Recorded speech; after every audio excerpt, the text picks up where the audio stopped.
Cette semaine, on commence les enclos. Pendant que mon papa est en train de fermer les ouvertures de fenêtres. Ouais. Les ouvertures, puis là je garde ma nièce cette semaine, fait que on s'organise. Yeah! Ça avance! J'ai hâte que les chèvres rentrent!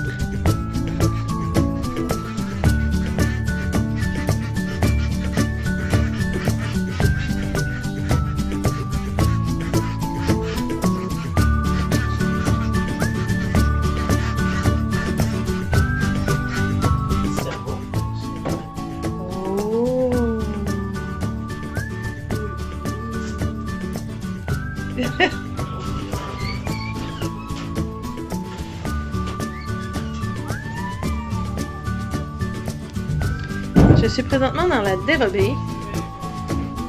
Ici, on va avoir un enclos qui peut s'ouvrir avec une porte, avec un autre enclos au côté.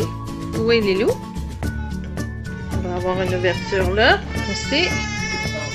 Une ouverture là-bas, fait que ça va être un enclos, celui-ci qui va être polyvalent. Puis là, ici, il manque, je vais me placer plus loin pour vous montrer. Il manque la planche du bas, puis on va faire une petite ouverture pour les futurs bébés, une petite dérobée. Lundi soir, hein? Dans le jour on travaille, le soir on travaille, on lâche pas, on travaille tout le temps. Parce que ça achève, fait qu'on donne un dernier blitz pour ce qui reste à faire. Puis c'est sûr qu'aujourd'hui j'ai travaillé pour mon emploi assis, mon travail de bureau à la maison.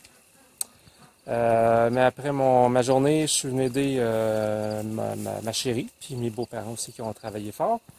Et ce que j'ai fait, des escaliers pour en haut. C'est pas... ça fait des escaliers pas mal à pic. Mais disons qu'avec l'espace qu'on a, c'est un compromis entre... on voulait faire une grosse cage d'escalier avec des escaliers très larges pour monter en haut. Fait que là, on s'est dit côté coût et côté temps, effort, on va faire un petit compromis. Parce que dans le fond, ce qu'on voulait faire, c'est qu'éventuellement, en haut, on voulait faire une chambre, une pièce fermée qui pourrait être un studio, une chambre pour des invités. Parce qu'ici, dans le fond, on va avoir l'eau, éventuellement, on va avoir une toilette au compost, l'électricité, chauffage. Fait que ce serait une belle petit endroit pour nos invités. Ou quand il y a des gens qui viennent nous donner un coup de main. L'été, des woofers. Avec tout ce qu'on veut faire en permaculture, on va sûrement commencer à recevoir des woofers dans les prochaines années. Puis même cette année, il y a des buts à faire, fait que on va checker pour ça. Fait que bref, une autre journée. Demain, je travaille toute la journée sur le bâtiment avec mes beaux-parents et ma chérie. À suivre!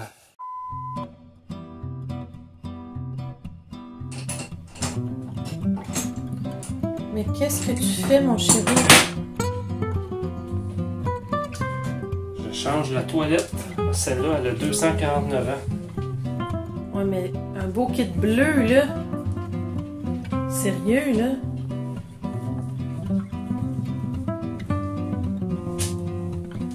C'est parce que ça fit avec le bain.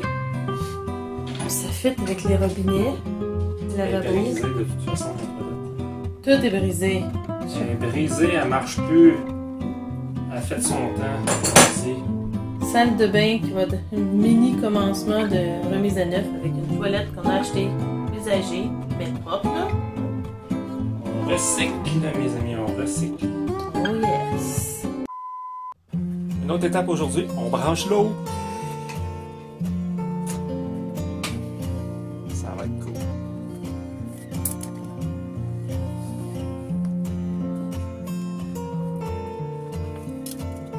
Un petit bébé tank à eau chaude. Il n'y a pas grand chose dans le bâtiment. Pas gros, man, c'est pas gros.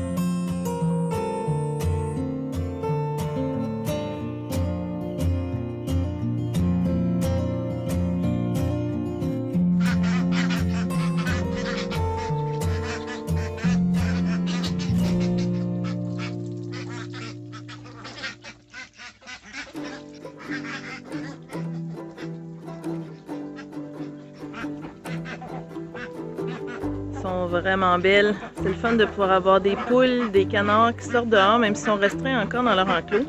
C'est pas qu'on va leur empêcher d'être en liberté, c'est qu'on a peur qu'ils sautent, comme j'ai déjà dit dans une autre vidéo par rapport aux canards. Puis là, je regardais, ils sont rendus assez vieux pour les sexer.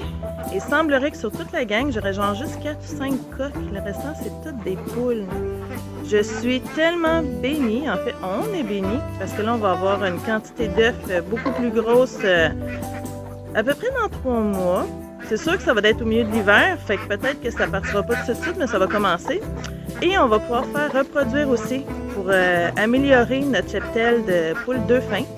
Puis éventuellement venir à pouvoir abattre aussi les coqs qui vont être assez gros. Ou les poulettes qu'on juge qui sont pas... qu'on préférerait consommer plutôt que de continuer de faire reproduire. Fait que je suis vraiment contente. Là, je suis en train de faire remplir la petite piscine. J'utilise notre fameux puits à vaches qu'on n'est pas supposé utiliser pour les alimenter. Si vous saviez le nombre de besoins de sel qu'il y a dans le fond de la piscine une fois qu'ils ont fini de se baigner dedans au bout de 2-3 jours. Fait que côté colis, là, on s'entend qu'il y en a en masse dans l'eau. Fait que ça me fait même pas peur de leur donner cette eau-là pour qu'ils puissent se baigner. Regardez, j'ai des canards qui en profitent. Ça leur fait du bien d'avoir de la belle eau propre. Fait que ce matin, une petite tâche de plus, mais pour le plus grand bonheur de nos animaux. Puis en plus, il va faire tellement beau dans les prochains jours qu'on va profiter pour qu'ils soient dehors au maximum.